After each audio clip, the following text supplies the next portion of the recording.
আমাদের আরো একটু স্বাস্থ্য সচেতন হতে হবে। কি হয়েছে?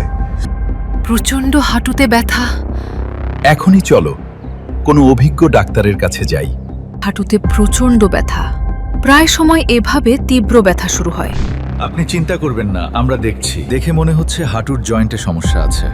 এটা নি অস্টিওআর্থ্রাইটিস স্ট্রেন, যেখানে হাঁটুর ভেতরের কার্টিলেজ ধীরে ধীরে ক্ষয় হয়ে যায়, ফলে হাড়ে হাড়ে ঘর্ষণ হয় আর শুরু হয় তীব্র ব্যথা।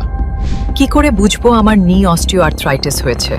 নি অস্টিওআর্থ্রাইটিস বোঝার জন্য কিছু সাধারণ লক্ষণ রয়েছে। নি অস্টিওআর্থ্রাইটিসের লক্ষণগুলো হচ্ছে হাঁটুতে ব্যথা, দাঁড়াতে কষ্ট হওয়া, হাঁটুতে শব্দ হওয়া, হাঁটু শক্ত হয়ে যাওয়া। আচ্ছা ডক্টর, নি অস্টিওআর্থ্রাইটিস কেন হয়?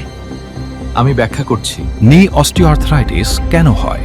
অতিরিক্ত ওজন, পুরনো ইনজুরি, বেশি চাপ বা ভারী কাজ করা।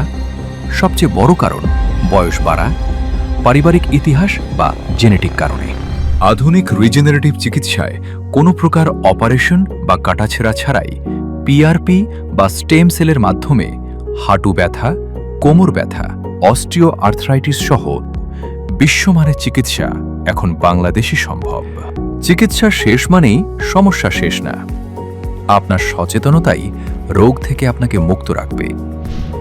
রিজেন ল্যাব বাংলাদেশ লিমিটেড, আমরা আছি আপনার পাশে।